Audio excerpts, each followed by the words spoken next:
once again, we say good afternoon to you wherever you are today here on the various stations joining in. We have a very important presentation for you at this point in time. And joining me by way of Zoom this afternoon is Professor Richard Robertson. He is the leader of the group of scientists here studying the Soufriere volcano, of course, keeping us updated up to the minute as to what is happening. And we'll be hearing continuous updates, and this is one such moment where we'll get an update from Professor Robertson. We'll hear as well from Prime Minister Dr. the Honorable Ralph Egan-Zalves right after we have that contribution from Professor Robertson. So at this time, I'll say good afternoon to Professor Robertson and welcome. Good afternoon, and thank you very much for allowing me a chance to speak to people.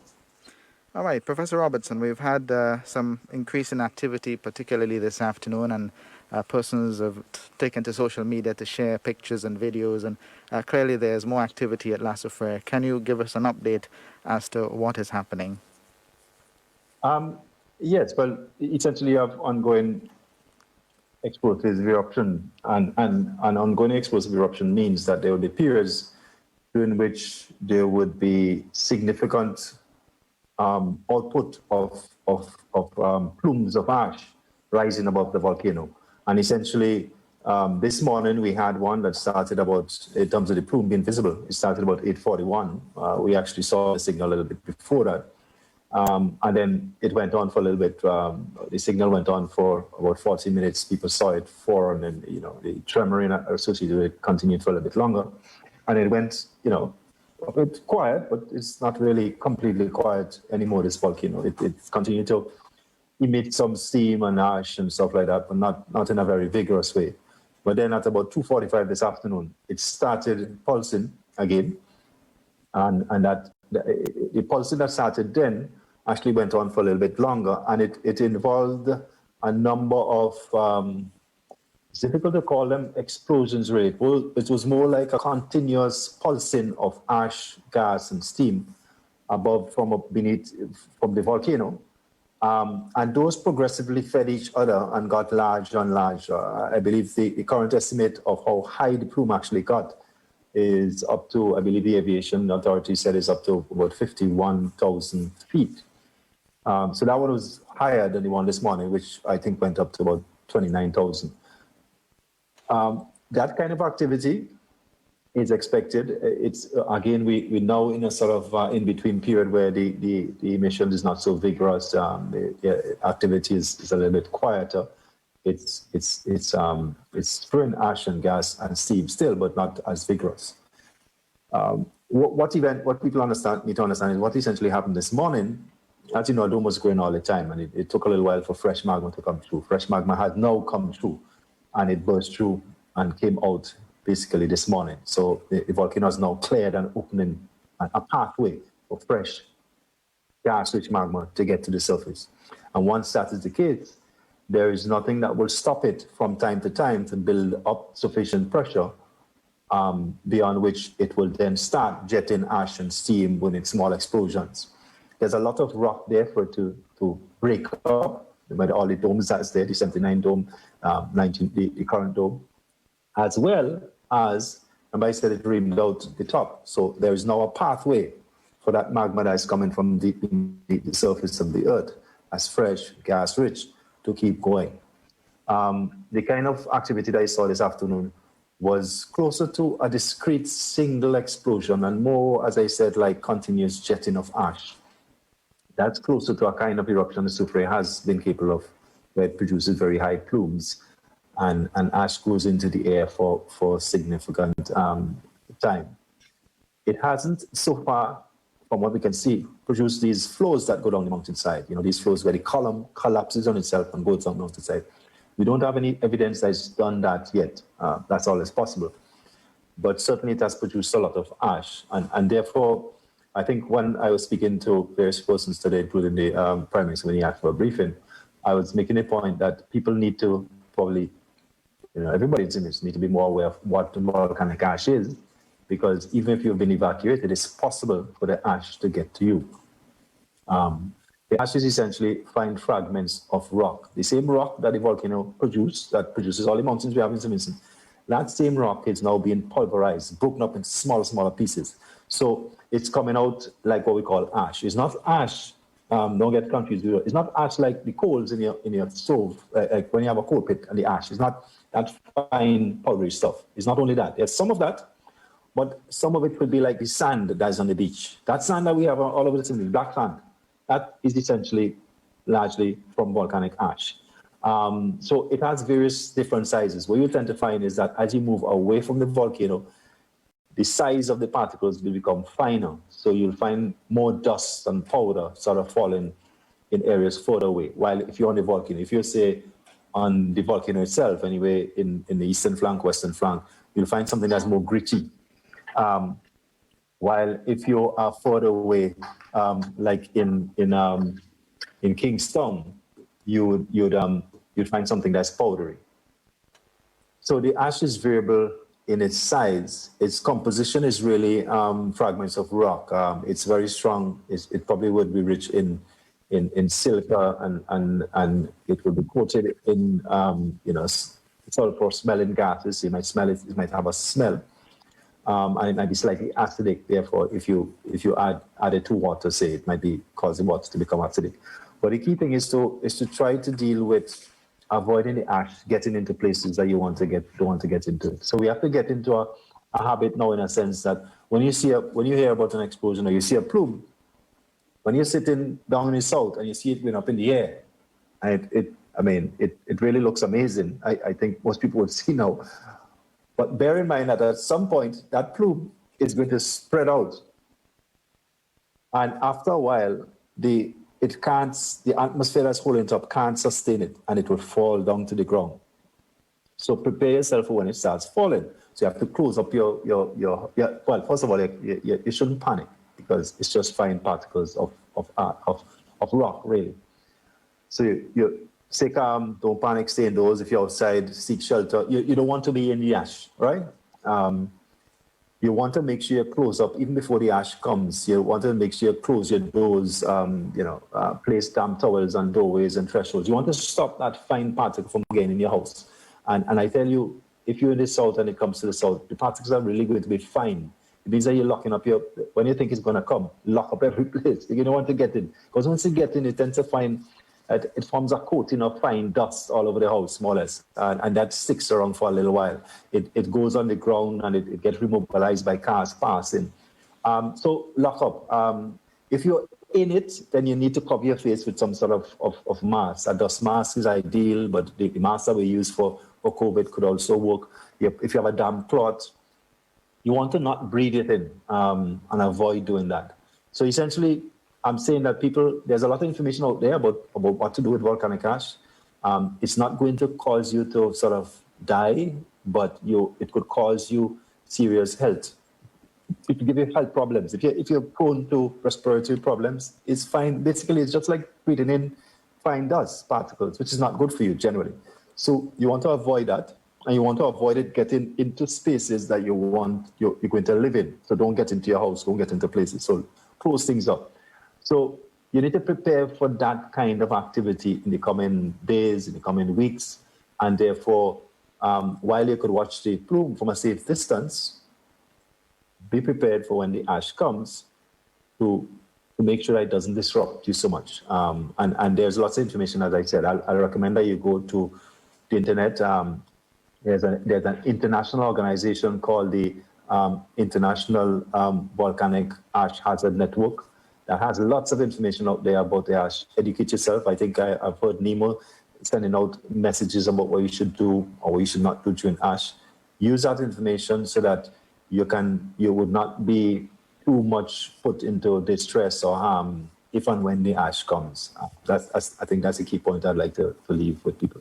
All right. Thanks very much, Professor Robertson. Just would like to welcome on board those who are joining us by the various radio stations. We have with us Magic FM, Nice Radio, Praise FM, Extreme FM, Star FM, Hot 97, and We FM all joining in for this broadcast.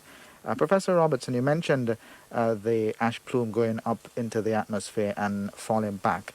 How long would that process take on average for it to come back down to earth, so to speak? It varies. It varies. It depends on how high it is or how big the plume is. But you could actually see it. In fact, if you look at the plume, you can actually see when the ash starts coming towards you. You'll see it becoming hazy from afar. So you could actually see, you'll see this gray sort of haze moving towards you. So it may take a few minutes. I don't think it will take hours. It will be minutes rather than hours. But if you're close to the volcano, it's going to take short time. But the point is that you should be able to see it. So you should have enough time between when the plume goes up and you see the plume to lock things up and to get prepared for when it starts falling. It's possible that the fallout could be so heavy that in some circumstances, if it was a bright sunny day, it could suddenly become quite dark. Again, that's what I'm saying. You could feel, naturally you feel scared because the day turns to night. That could happen. So bear in mind, those kinds of things can happen. It don't mean that the volcano is doing anything different than it was doing. It just means that the ash is getting to you, and that's possible. We think most of the ash would go offshore. Most of the ash is going to the east and the west. In fact, people in Barbados, in fact, probably going to get more ash than some people in southern parts and people in St. Lucia, places like that. The fine ash actually gets even further afield.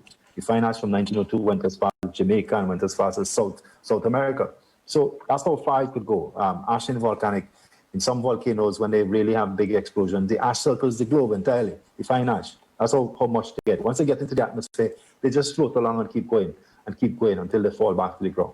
In our case, I suspect a lot of the ash is probably not going to get more south than, say, Barley on one side or Connery, but there might be occasions that it would. But you can see, you could find out, you could know what to do and make sure for example, if you're living in an area that is close to going to have plenty ash, it would make sense, for example, to tape up your windows outside with plastic to stop the ash from coming in. Because I'm telling you, it's not pleasant for the ash to get into your house, and that is difficult to get rid of it.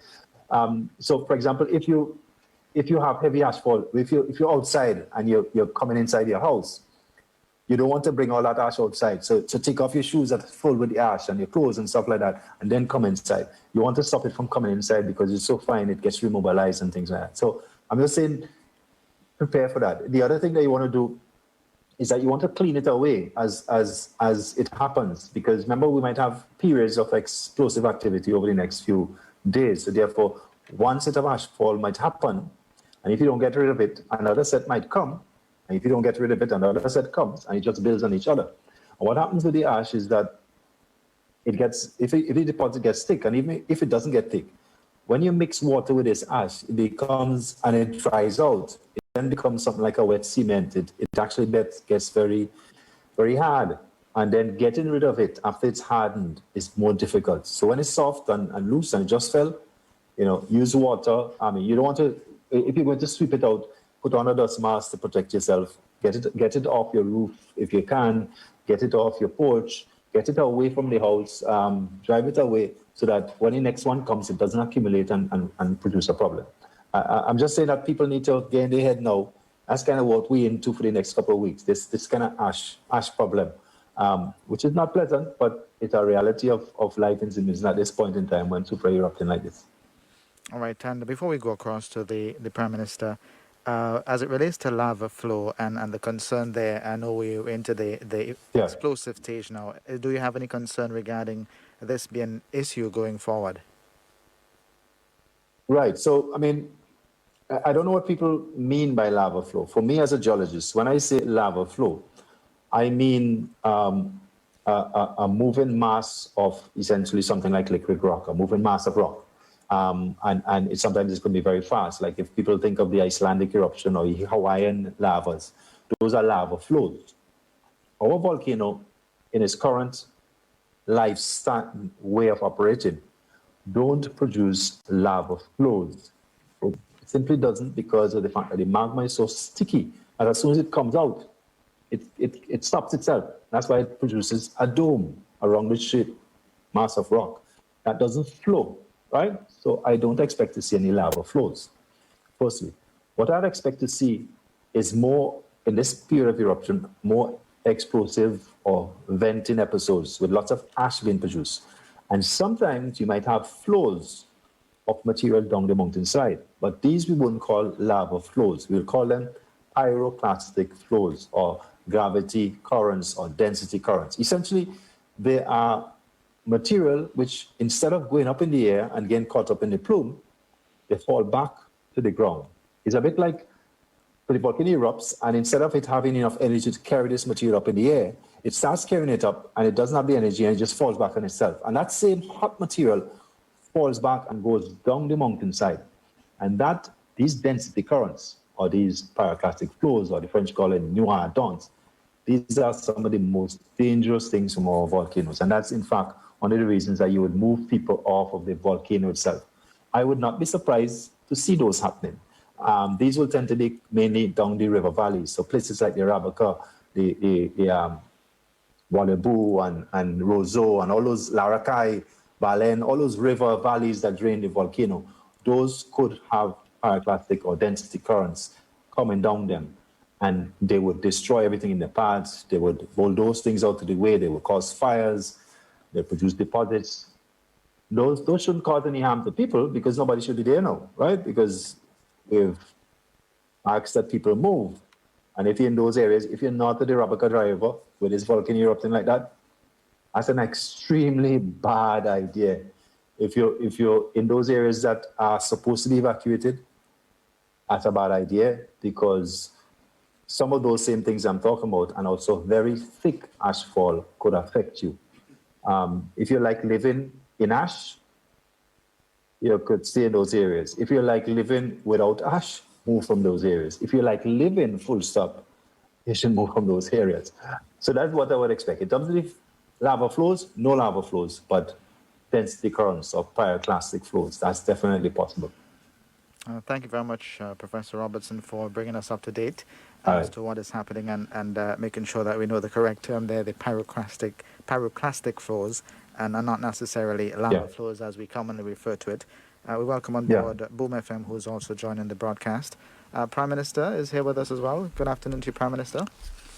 Good afternoon. I want to greet the people of St. Vincent and the Grenadines at home and abroad and the residents of our country, and to thank my dear friend Professor Richie Robertson for his splendid report. And you know, the simplest child can understand what he's saying and his explanations, and we owe him a tremendous debt of gratitude for coming back to us and to analyze what's going on and to explain what is taking place so that we are much more informed.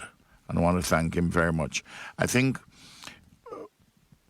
apart from his description about what has happened, two important facts emerge, considerations from his presentation. One, it would be an extremely dangerous thing to still be in the red zone, because it's something which is very dangerous to your health and you can lose your life. So if there are a few hardy souls which are still within the red zone, that is to say, the areas in the northeast, north of Georgetown and certainly north of the Dry River, please get out. Get out.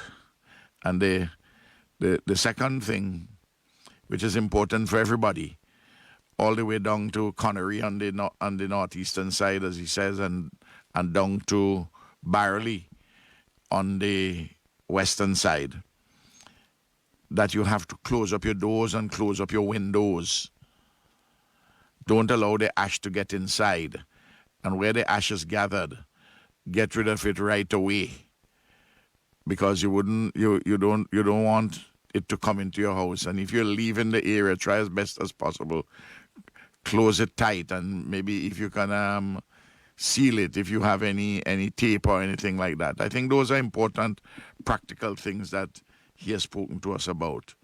Well, those who have left already, they're not going up there, but going back into the red zones. But for heaven's sake, please leave if you're still there, for your health and for your life.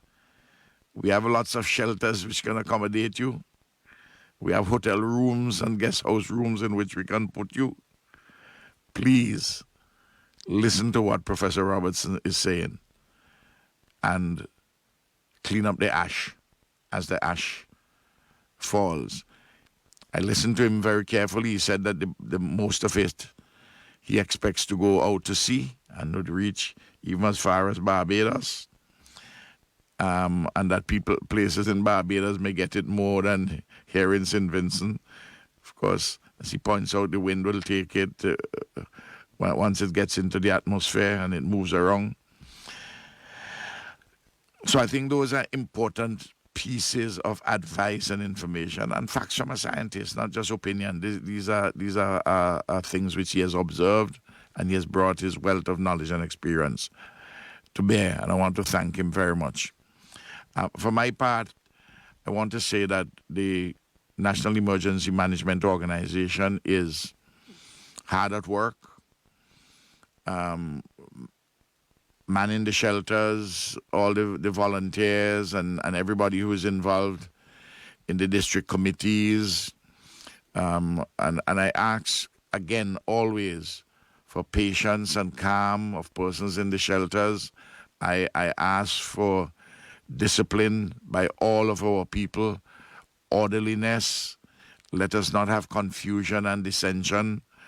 Let us not create problems where there are no problems. Let us try to provide solutions. And if Nemo is late with some supplies for you at this or that shelter, don't get into a fit.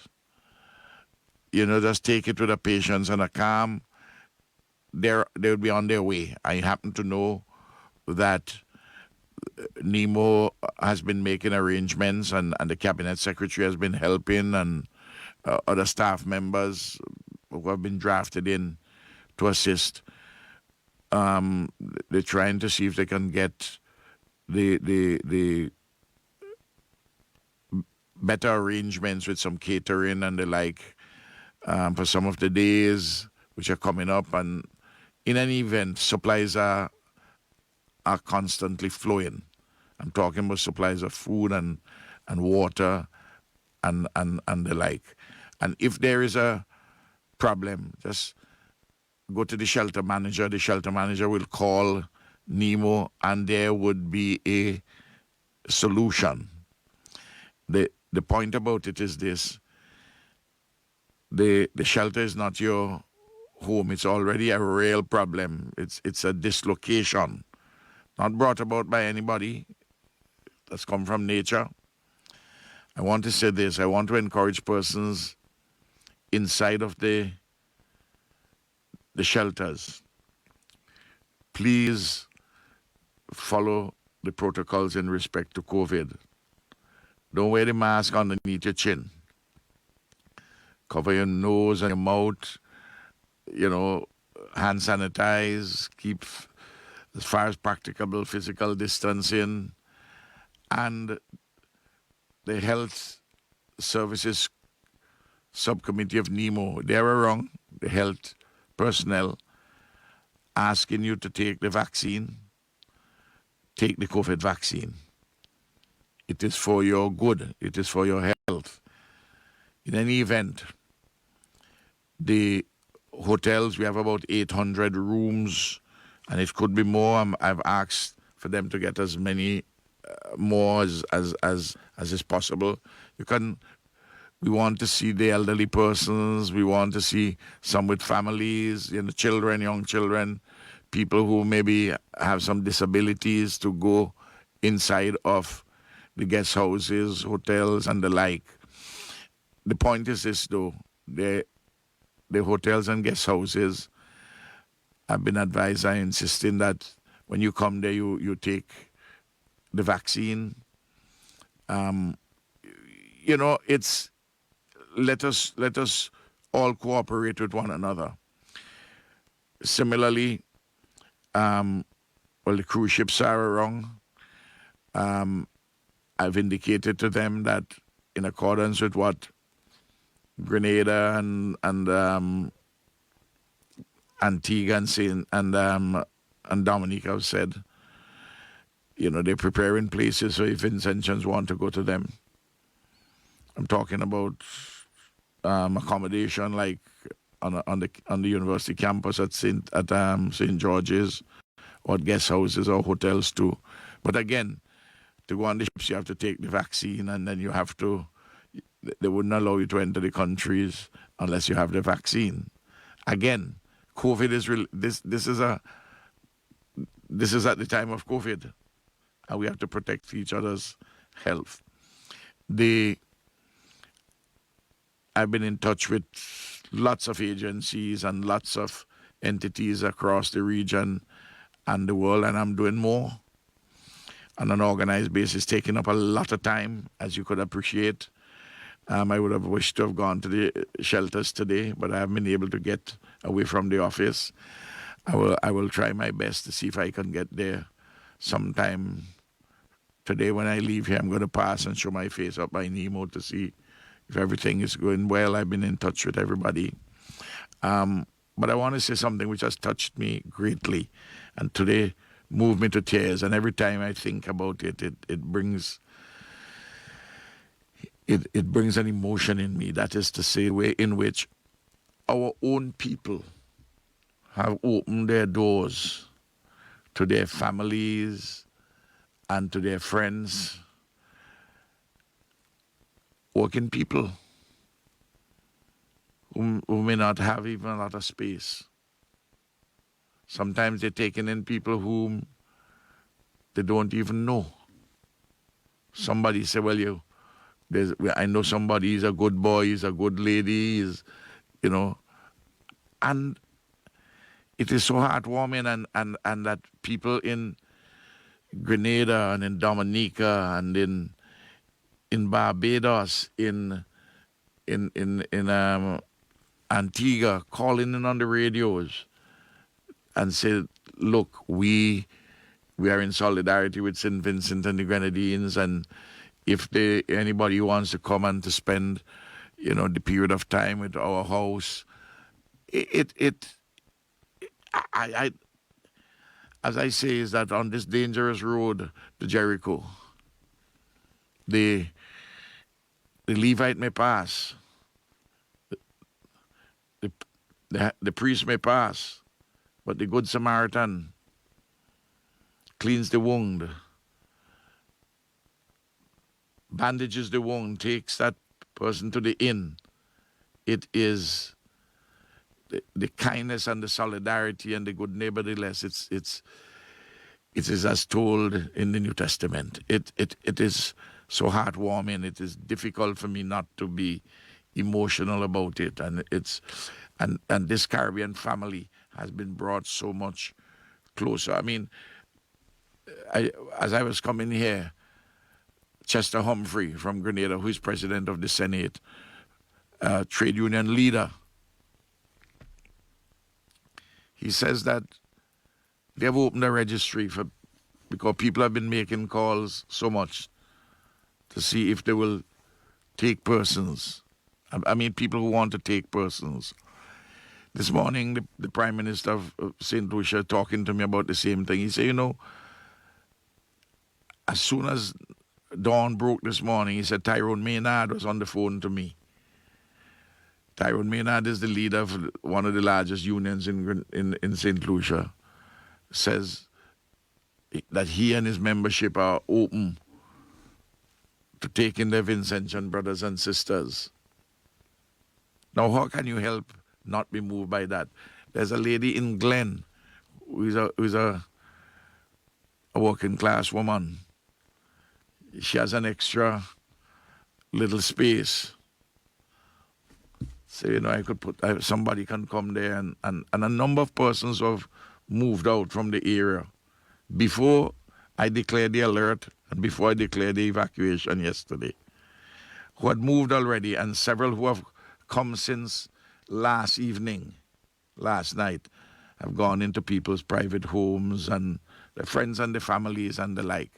Of course, you will have to not quite purity from everybody. Somebody would want to do something and to take advantage of the situation.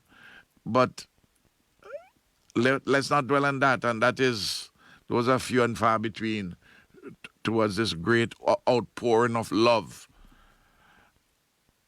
And it has been magnificent. And I want to urge those who are in the shelters, take the vaccine. I want to see the older persons. I want to see those who have disabilities of one kind, those with children. I want to see them go inside of to get some better accommodation than in because the shelters are by nature makeshift. They're schools or churches. You know, they keep you safe, but we can be a little bit more comfortable. Of course, the same thing for persons to go on the cruise ships and to go to the places elsewhere in the region for short periods of time if they wish to. But that, again, it's an option. If not, we all stay in the shelters and we make the best of it, and we improve the conditions day by day, sweet Jesus. And I want to thank all the persons in Nemo, everybody. We haven't had perfection, and nobody expected that. And as the persons who are involved with, bit by bit, they're getting better and they're learning more, because it is one thing to do all the simulations and put all the plans in place. Is when you're operationalizing them now, you find a little hiccup here, a little hiccup there. But that's why I call for patience and calm and discipline and orderliness. And so far, basically, we have had that. You get some frustrations in between, but that is understandable. And let us show love to one another at this very difficult and challenging time of COVID and of the volcanic eruption. And the persons who are coming around and giving advice, they're giving you good advice. Please listen to the advice of the authorities. You will hear more from me every day, and I'll get Professor Robertson to keep reporting, because I'm in touch with him all the time, for him to educate me also as to what is happening, and I want the public to get the information. I know people overseas are seeing, and throughout the country, seeing the videos and so on, and that's a good thing. You know, they seeing the plumes and the venting and all the rest of it. But most of all, we have not had, and this is what is to be celebrated, we haven't had any injury. We haven't had a death as a consequence of the volcano thus far. Of course, we're going to have physical damage, and we have had some already. And agriculture will be badly affected, and we may have some loss of animals, and we'll have to do repairs to houses. But if we have life and we have strength, we will build it back better, stronger together. Let's have hope and optimism. You know that I'm not a man of lamentations. Let us look forward to a brighter future. And the promise is here. It is within us, with the blessings of Almighty God. Thank you very much. Thank you very much, Prime Minister, and thanks as well to Professor Robertson for joining us. And I believe I speak on behalf of most Vincentians in saying you've been doing an excellent job, Professor Robertson, and keeping us informed, and of course leading the team from the UWI Seismic Research Center as well. Kudos to your job, well done, and we will of course keep in touch with you as well. We wish to express thanks to all of those who joined in. Thanks very much to Magic FM, Magic 103.7. Thanks as well to Nice Radio, Praise FM, Extreme FM, Star FM, Hot 97, We FM, and Boom FM for being a part of the broadcast here this afternoon. And we do hope that you would continue to monitor the various stations as we get this information across to you. Of course, we'll make sure that you have the information you need to prepare and continue to be in the know. My name is Calvin Harry, and till you hear from me next time, I was wishing you a pleasant afternoon.